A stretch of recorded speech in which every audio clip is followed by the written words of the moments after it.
So by 21, you're at this place in your life where you've undergone all these surgeries, you've lost your leg, you've lost your breasts, in the prime of your womanhood.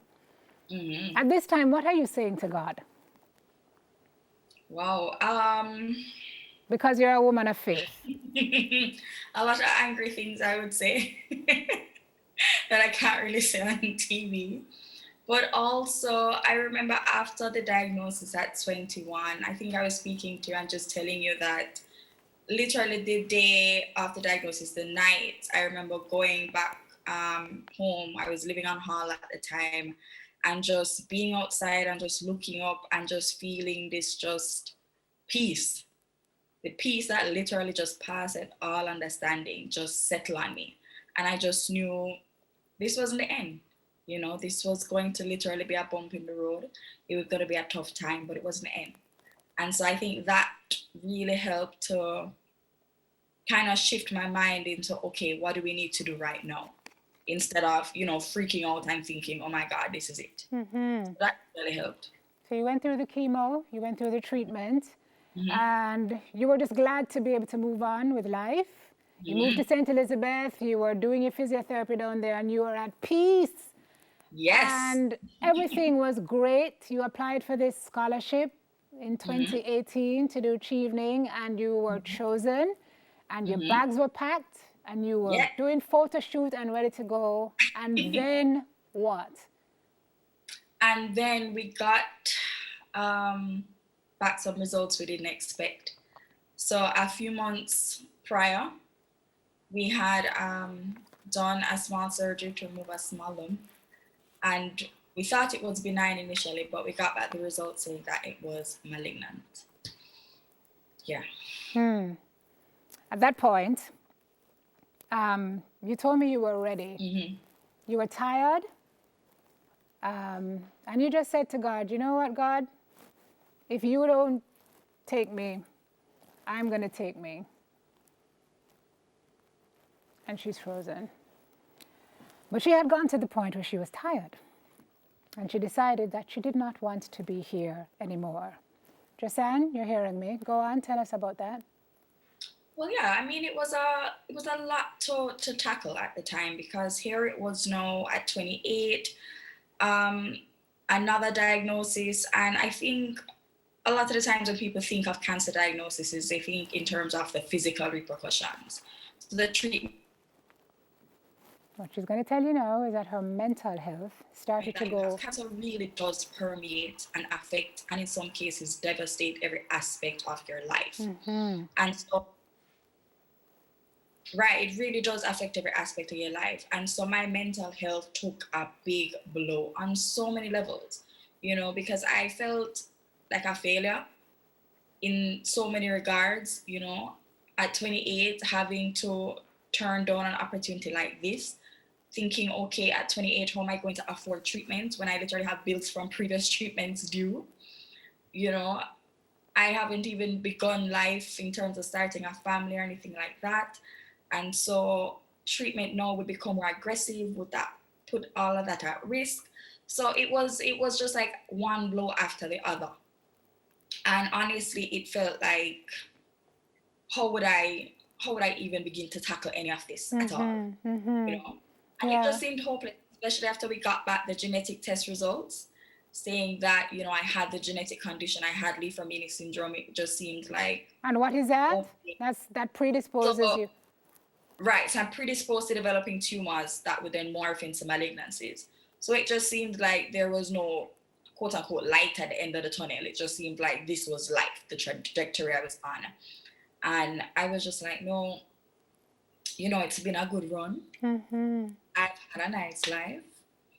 And if this is where it goes, this is where it goes. Yeah.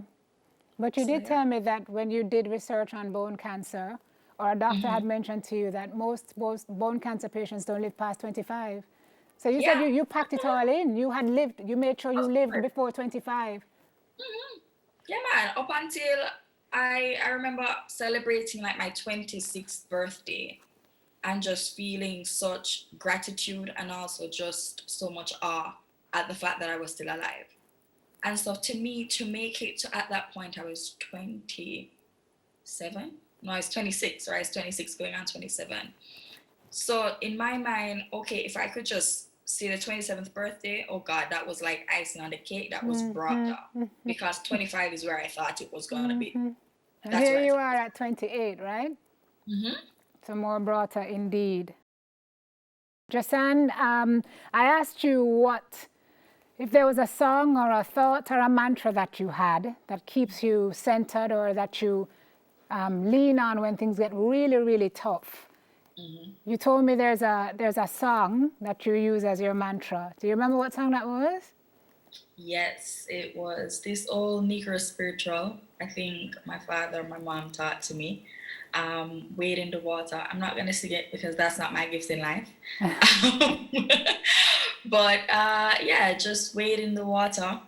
And it always kind of, especially when I'm about to like step into surgery and they're about to like put me under anesthesia, it's something that I sing to remind myself to just step out, to just wade in the water. You know, God's gonna trouble the water. The rest is out of my control and it's out of my hands. All I need to do is just step out. And so it's definitely guided me on this shielding journey as well. You know, just the thought to just step out across the water. Yeah. And just leave the rest up to Him. Yeah. And let's see what comes. Yeah.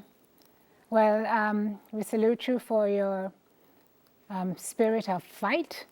We know you are a warrior. You don't like to hear it, but you are a warrior. And I'm embracing it now, embracing it. Yeah. And thank you for helping us to understand living in the now, because you tell me you don't live in the past and you don't look ahead. You just make every day count. Yeah. Right now is really and truly all we have. You know, I can't change what has happened and I have no clue what's about to come. But if I center myself, if I ground myself, honestly seeing no matter what comes, I know I'll be okay. Let's head into our affirmation for tonight. With that phrase in mind, we think about this deck of cards called life, and it often deals us unexpected hands. We often wish we could shuffle the deck again and choose separate cards. We can throw the deck down and fold, or we can do our best to just keep playing as best we can so we can win. What does winning look like? Well, it could be getting out of bed, combing your hair, getting through a day. Each of those are victories on days when we feel like we can't do any of those things. Winning also means living in hope, which makes even the most difficult moments just a little easier to bear. Martin Luther King said, "We can accept infinite disappointment, but we should never lose infinite hope." Take your time. One day at a time really does mean exactly that. And sometimes even that seems too difficult to envision, so maybe for you, it's 1 hour at a time. Especially when you're going through illness, hope is an amazing resource. But don't forget the faith. One author said, "Sorrow looks back, worry looks around, but faith looks up." And as long as there is life, there is hope. So keep hoping and keep looking up. Trust the journey even though sometimes you don't understand it. And even when the waters get rough, just wade. Don't sink. Start where you are, use what you have, and do what you can. And let's live while we're here. Tonight we are affirming, I live in faith, positivity, and hope, knowing that whatever I am going through, this too shall pass. That's your soul food for tonight.